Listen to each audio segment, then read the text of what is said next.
Hey, well, today I'm angry because I see a disputed election in our future. And by a disputed election, I mean an election where on the day of, the day after, the week after, the month after, we still will not know who the victor is. We had a tradition in this country where the loser would graciously concede on an election night when it became clear that they were going to be the loser.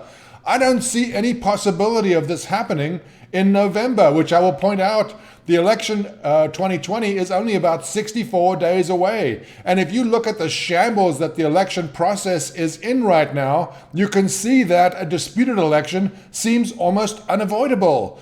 So let's go back to the year 2000, which was probably the year of the first disputed election here in the States. And it came down to the state of Florida. This was an election between Bush, the son, and Al Gore, the VP. And in Florida, there was a great dispute about how to count these ballots. These ballots were actually paper ballots that had holes punched in them next to the name of the candidate that the voter wished to vote for. And in some cases, these paper ballots, the hole punch wasn't clean and there was a piece of paper that was hanging there still, also called a hanging chad back in the day. And lawsuits flew fast and furious. Al Gore, not wanting to see the nation descend into anarchy, conceded. And it was actually a shameful part of American history because the Supreme Court issued a ruling, and that ruling, they said, could not be relied upon as a precedent. This is outrageous for a court to suggest, especially the highest court in the land,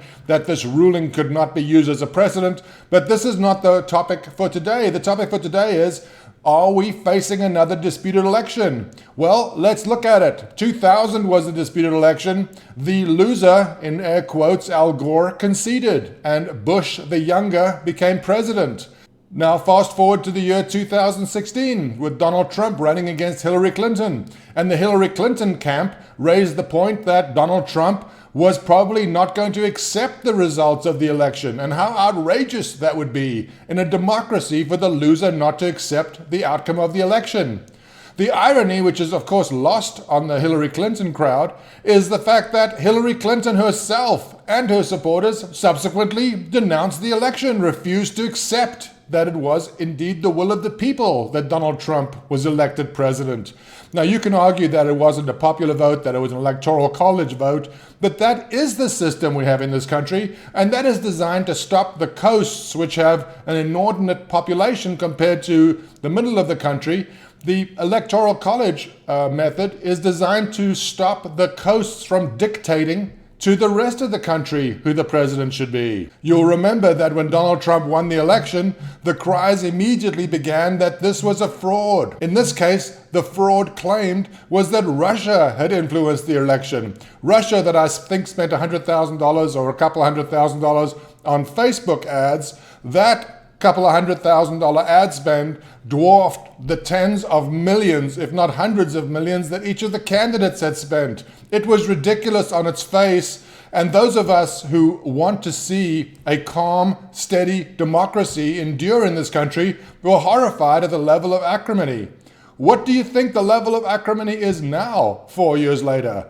Do you really think that Trump supporters are going to sit idly by while tens of thousands, if not hundreds of thousands, of handwritten ballots are counted in the days and weeks, maybe even months after the election? Do you really think that the Democrats, who are already raging in the streets over what they perceived to be a fascist takeover of America, do you think they're going to sit silently by for 4 more years of it?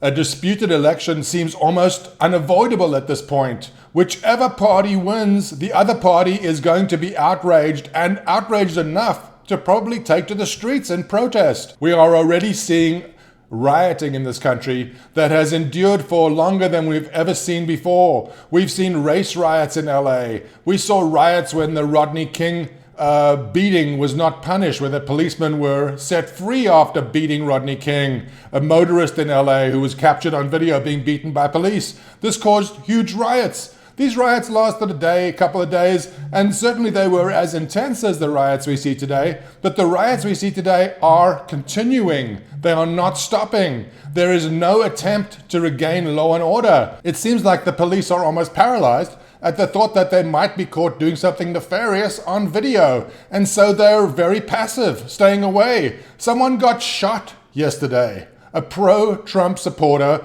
was murdered, shot in the chest and murdered. Antifa celebrated his death, claiming he was a Trump supporter. And he was. Are we at the point where political supporters are being shot dead in the street? Yes, we are at that point. I mean, how many does it take for it to become a trend? We've already seen this start. We haven't even gotten to the election yet. The issues during this election are almost incomprehensibly large. Are we going to insist on in-person voting? Are we going to insist on voter IDs? Both of these issues, it is claimed, discriminate against minorities. The results of this election are going to be disputed.